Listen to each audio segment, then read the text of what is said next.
आदाब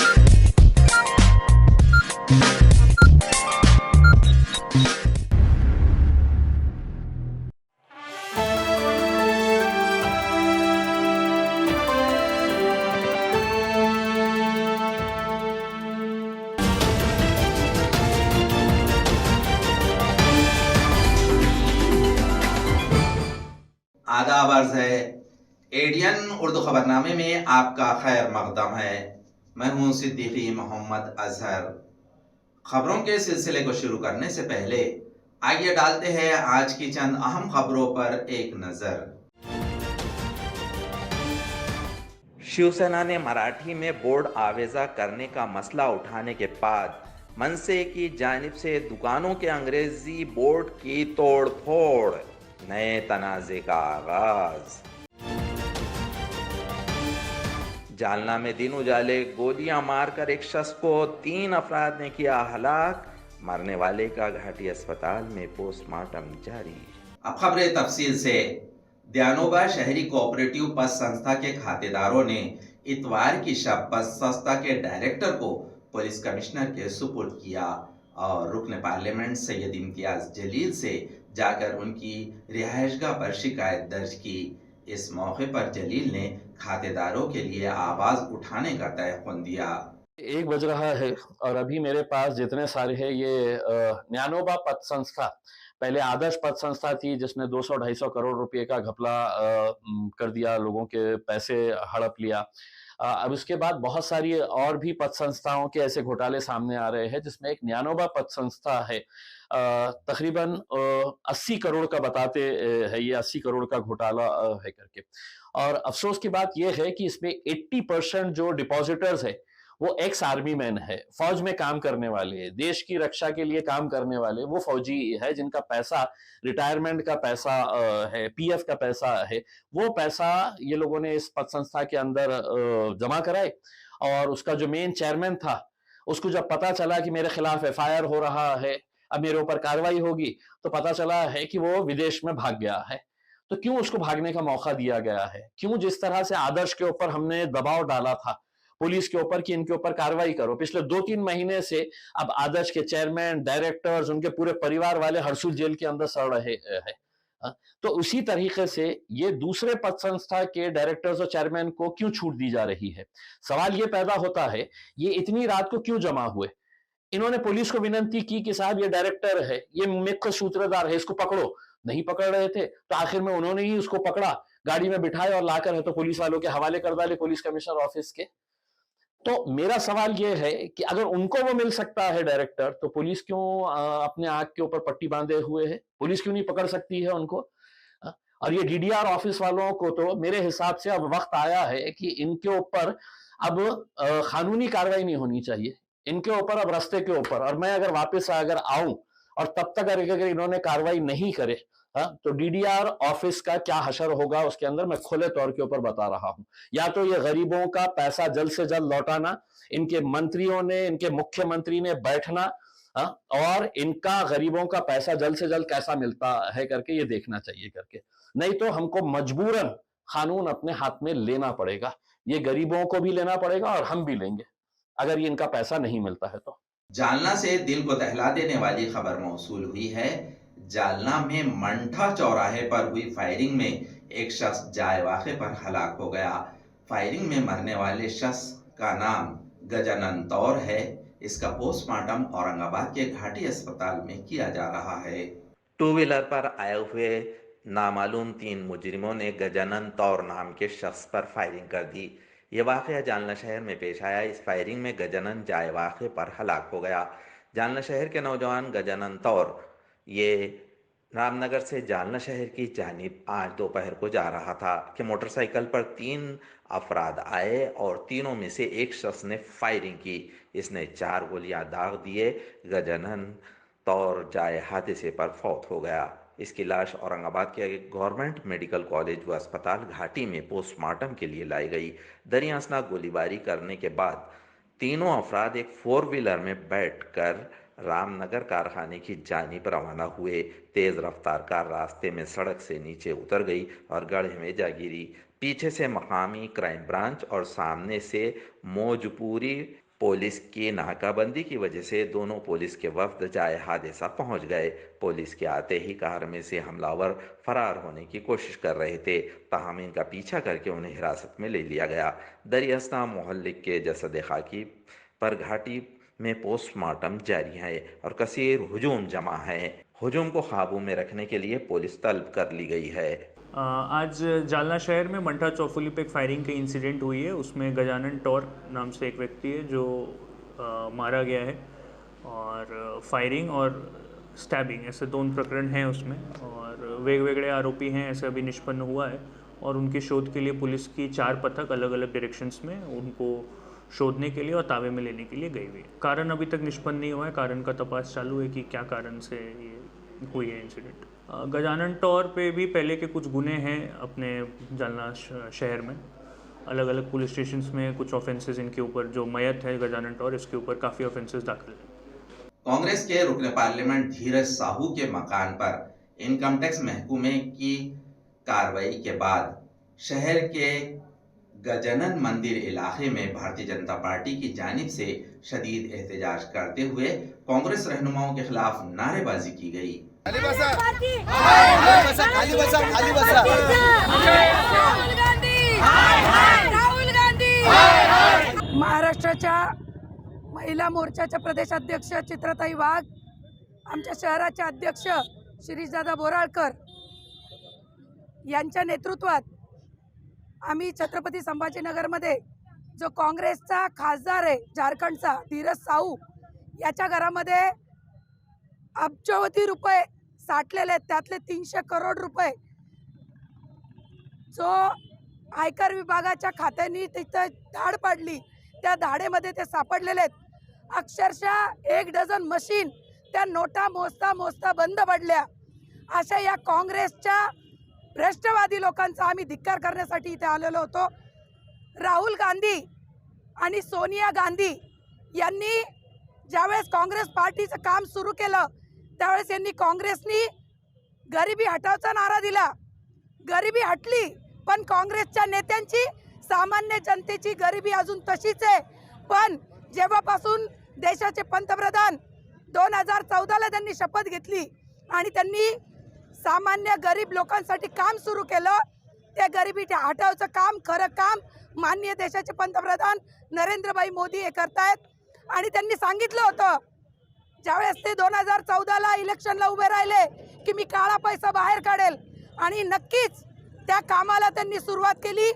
आज राष्ट्रवादी जो शरद पवार गट आहे आणि काँग्रेस पार्टी जी राहुल गांधी आहे यांच्या लोकांकडे एका खासदाराकडे जर आज 300 करोड रुपये निघतायत, तर तुम्ही विचार करा या प्रत्येक खासदाराकडे जर 300 करोड रुपये जर निघाले तर आज काळा पैसा यांच्याच घरात आहे आणि यांनी फक्त लोकांना लुटायचं काम केलेलं आहे। अशा काँग्रेस पार्टीचा आम्ही इथे धिक्कार करतोय। काँग्रेसच्या विरोधामध्ये जे काँग्रेसचे खासदार धीरज साहू यांनी जे काही यांच्या घरामध्ये 300 कोटी रुपये मशीन मोजून थकल्या, 12 डझन मशीन तिथे मागितल्या, अजून 10 त्यांचे खोल्या बाकी खोलायच्या। म्हणजे 2G पासून तर 3G पासून तर सगळे घोटाळे आतापर्यंत त्यांचे घोटाळे संपले नाही। माननीय पंतप्रधान नरेंद्र मोदी साहेब यांच्या 10 वर्षाच्या काळामध्ये एक सिंगलसुद्धा कुठं घोटाळा आढळला नाही, पण काँग्रेसचे घोटाळे अजूनसुद्धा चालू आहे। आणि मला तर अशी 100% खात्री आहे की राहुल गांधी यांनी कमीत कमी 500 ते 1000 कोटी रुपये घेऊन ह्या धीरज साहूला खासदारकी दिली असेल, म्हणून याच्या घरामध्ये इतके पैसे मिळाले आहेत। अजून 10 खोल्याच्या बाकी राहिलेल्या आहेत, तर अजूनसुद्धा यांची ही सवय गेलेली नाही आहे। म्हणून काँग्रेस पक्षाला अजून जास्तीत जास्त मला असं वाटतं जेवढे यांचे नेते असतील, NDAमध्ये असतील, नंतर त्या आपलं इंडिया आघाडीत यांनी उपवन केली, ह्या सर्वांची चौकशी झाली पाहिजे। राहुल गांधीची चौकशी झाली पाहिजे, प्रियंका वढेराची चौकशी झाली पाहिजे, आणि ह्याबरोबर या देशातल्या सर्व जे भ्रष्ट आपलं काँग्रेसचे पदाधिकारी आहे, खासदार असतील, माजी खासदार असतील, नेते असतील, सगळ्याची चौकशी झाली पाहिजे आणि या देशापुढे आणलं पाहिजे की सरकार गेल्यानंतर सुद्धा आतापर्यंत यांचे घोटाळे चालूच आहे आणि करोडो नाही तर अब्जो रुपये यांच्या घरामध्ये सापडतात। आणि अशा दारू विक्री करणाऱ्या खासदाराला ते खासदारकी देत आहेत याचा अर्थ त्यांनी 100% 1500 कोटी घेऊन ही खासदारकी राहुल गांधींनी दिली असेल याचा आम्ही धिक्कार करतो, निषेध करतो। पीर बाजार इस मुकाम का बाजार पीर के दिन भरता था, ताहम राब्ता वजीर के ऑफिस को जाने में दुश्वारी हो रही थी। ऐसा इल्जाम आयद करते हुए म्युनिसिपल कॉर्पोरेशन के रूबरू शहीद भगत सिंह हॉकर्स यूनियन की जानिब से आज दोबारा एहतजाज करके महजर पेश किया गया। बाजार आमच्या हक्काचा, श्रीकांत होश में आओ। महानगरपालिकेचे आयुक्त हे भेटायला तयार नाहीत। भारत सरकार पाकिस्तानशी चर्चा करत आहे, परंतु आम्ही जे भारताचे नागरिक आहोत आमच्याशी चर्चा करायला ते तयार नाहीत। गेल्या 15 दिवसानंतर आज पहिल्यांदा त्यांनी चर्चा केलेली आहे। मानपाच्या उपायुक्त अपर्णा थेटे मॅडम यांनी निवेदन स्वीकारलं, चर्चा केली, परंतु कुठलंही आश्वासन त्यांनी दिलेलं नाही। आम्ही त्यांना विनंती केली की काल रविवार होता आणि रविवारी त्या ठिकाणी बाजार भरला, तुम्ही बघा येऊन त्या ठिकाणी ट्रॅफिक जाम झालेली आहे। ट्रॅफिक जामचं उत्तर वार बदलणं नाही आहे। त्या ठिकाणी जर तुम्ही मोफत सिटी बस केली तर म्हणजे त्यांना वाटलं त्या ठिकाणची मोफत सिटी बस करायची नाही। मॅडम, आम्ही संपूर्ण शहराला, औरंगाबाद शहराच्या 20 लाख लोकांसाठी मोफत सिटी बसची मागणी केलेली आहे। मॅडम, फक्त दर्गा चौकात मोफत सिटी बस नव्हे, आमच्या निवेदनामध्ये स्पष्टपणे लिहिलेलं आहे औरंगाबाद शहराचा ट्रॅफिकचा प्रश्न सोडवायचा असेल तर औरंगाबादमध्ये 16 लाखाच्या लोकवस्तीला पुरेल एवढी मोफत सिटी बस केली पाहिजे, अशी आम्ही मागणी केलेली आहे। काल रविवार असूनही त्या ठिकाणी ट्रॅफिक जाम झालेला आहे। जोपर्यंत आमच्या मागण्या पूर्ण होत नाही, सोमवारचा बाजार हा सोमवारीच भरेल, पीर बाजार हा सोमवारीच भरेल, हे जोपर्यंत होत नाही, मोफत सिटी बस जोपर्यंत होत नाही तोपर्यंत आंदोलन चालूच राहील। अन्यथा पीर बाजार हा महानगरपालिकेच्या दारात भरेल असा इशाराही आम्ही त्यांना दिलेला आहे। आमच्या मागणी पत्रामध्ये आहे की पीर बाजार सोमवारीच भरला पाहिजे, नंबर 1। नंबर 2, आयुक्ताने कुठलाही निर्णय घेण्यापूर्वी चर्चा केली पाहिजे। पथविक्रेता उपजीविका संरक्षण आणि विनिमय कायद्याप्रमाणे कलम 18 प्रमाणे 30 दिवसाची नोटीस दिली पाहिजे। कायदा तरी वाचा, ही आमची मागणी आहे। आमची ही मागणी आहे की औरंगाबादच्या 20 लाखाच्या वस्तीला सर्वांसाठी मोफत सिटी बस केली पाहिजे, ही आमची मागणी आहे। नाजरीन, अब वक्त हो चला है एक मुख्तसर से वक्फे का। वक्फे के बाद जल्द हाजिर होते हैं, देखते रहिए एडीएन उर्दू न्यूज। दिवाळी धमाका छत्रपती संभाजीनगरमध्ये प्राईम लोकेशनवर आलिशान 2 BHK row houses, Beed bypass road, Satara परिसर पासून फक्त 200 मीटरच्या अंतरावर, हिवाळी पाटील लॉन्स पासून फक्त 400 मीटरच्या अंतरावर। आकर्षक किमतीत रो हाऊसचे मालक व्हा आणि आकर्षक बक्षिसे जिंका। किंमत फक्त 51 लाख पासून पुढे। विकसित क्षेत्रात अधिष्ठान आहे। वैयक्तिक रो हाऊस साठी प्रशस्त पार्किंग, त्याचबरोबर private garden, video door bell, सौर सिस्टीम।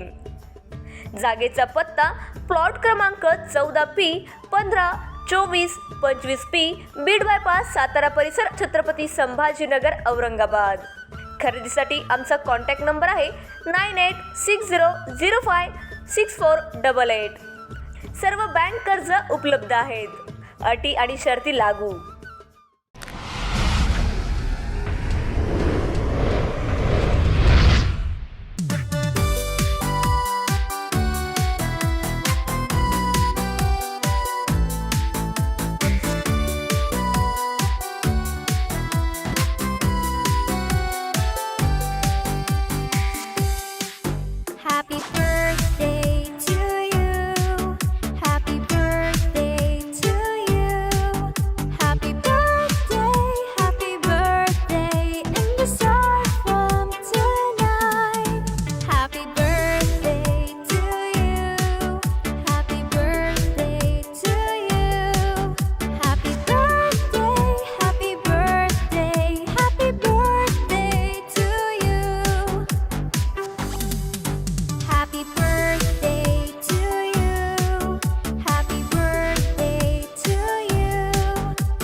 मस्त मास्क पहना रे तूने।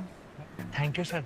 वो जान बचाने के लिए पहनना पड़ता है ना सर। रेडीमेड है या टेलर मेड है? ऑनलाइन ऑर्डर किया है सर। एक और है क्या? है ना सर? देना। बहुत मस्त लगेगा आपको। ये ना सर। ए ना भाई, जान बचाने के लिए बाइक चलाते वक्त सिर्फ खोपड़े पे मास्क पहनेगा तो खोपड़े को कौन बचाएगा?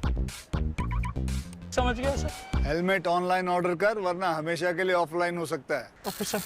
ये ले। सलाम। ये भी ऑनलाइन भर दे।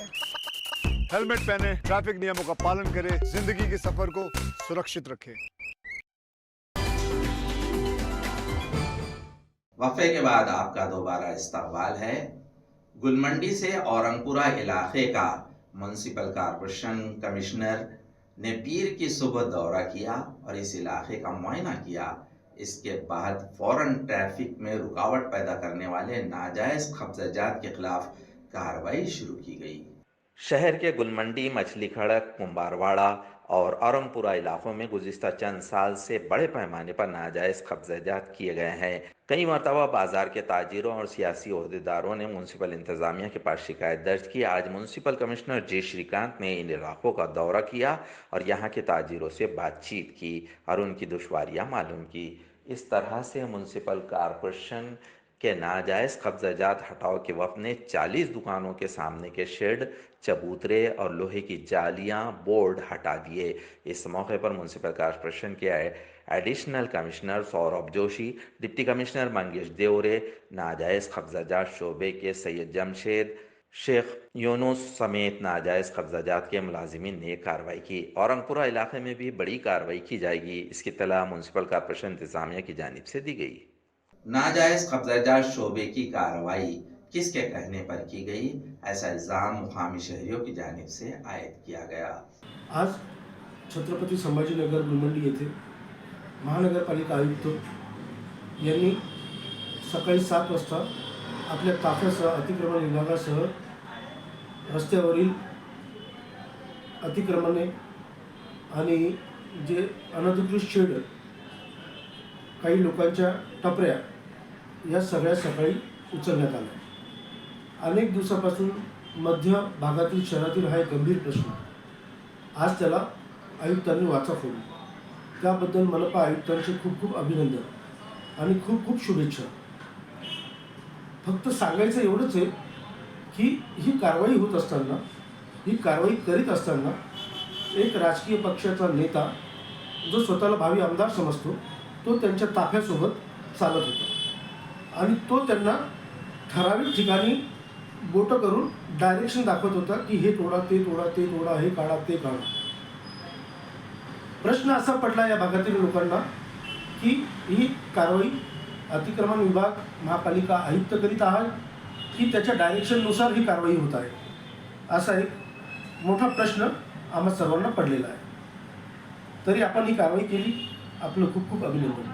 त्यासोबत असं सांगावं वाटतं की आम्ही सुद्धा आपल्याला आयुक्त साहेब तक्रारी दिलेल्या आहेत। काही तक्रारी आम्ही पुराव्यानिशी दिलेल्या आहेत, ज्या प्रत्यक्ष भेटून दिलेल्या आहेत, SMS द्वारे दिलेल्या आहेत, फोनवरही आपल्याशी संभाषण करून सगळं सांगितलेलं आहे की कशा पद्धतीने अनधिकृत बांधकाम या ठिकाणी चालू आहे आणि ते अनधिकृत बांधकाम ज्यांचं चालू आहे त्याच्या आजूबाजूच्या लोकांनी लाखो रुपये भरून कंप्लीशन सर्टिफिकेट घेतलेले, बांधकाम परवानग्या घेतलेल्या आहेत, त्या सगळे लोक अडचणीत आलेले आहे, अशा तक्रारी आपल्याला दिलेल्या आहेत। हे करीत असताना त्यावरही आपण लक्ष द्यावं, एवढीच आपणास नम्र विनंती आणि आपल्याला शुभेच्छा।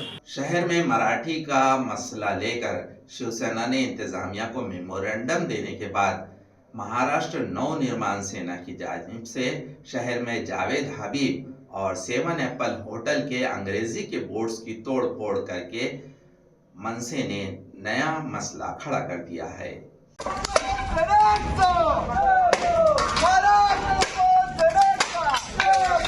सुप्रीम कोर्ट ने तमाम दुकानों पर मराठी में बोर्ड आवेजा करना ज़रूरी करार दिया है, ताहम चंद दुकानों पर अब भी अंग्रेज़ी ज़बान में तख्तियाँ लगी हुई है। इस पर नव निर्माण सेना ने दोबारा सख्त रवैया इख्तियार किया। आज मनसे के वर्कर्स ने शहर के मुख्तलिफ दुकानों के अंग्रेज़ी बोर्ड तोड़ दिए।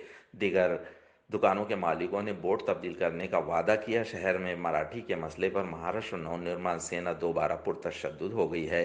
शहर के टी पॉइंट पर जावेद हबीब और 7 एप्पल होटल के अंग्रेजी बोर्ड की तोड़फोड़ मनसे के ओहदेदारों और वर्कर्स ने की। शिवसेना ने म्युनिसिपल कॉरपोरेशन में महजर पेश किया, ताहम मन से पुरतशद्दुद हो गई है। खबरों के सिलसिले को खत्म करने से पहले आइए डालते हैं आज की चंद अहम खबरों पर दोबारा एक नजर। शिवसेना ने मराठी में बोर्ड आवेजा करने का मसला उठाने के बाद मनसे की जानिब से दुकानों के अंग्रेजी बोर्ड की तोड़-फोड़, नए तनाज़े का आगाज। जालना में दिन उजाले गोलियां मारकर एक शख्स को 3 अफराद ने किया हलाक, मरने वाले का घाटी अस्पताल में पोस्टमार्टम जारी। नाजरीन, ये थी आज की खबरें। कल दोबारा हाजिर होंगे चंद नई खबरों के साथ। तब तक के लिए इजाजत दीजिए। देखते रहिए ADN उर्दू न्यूज, आवाज हर दिल की।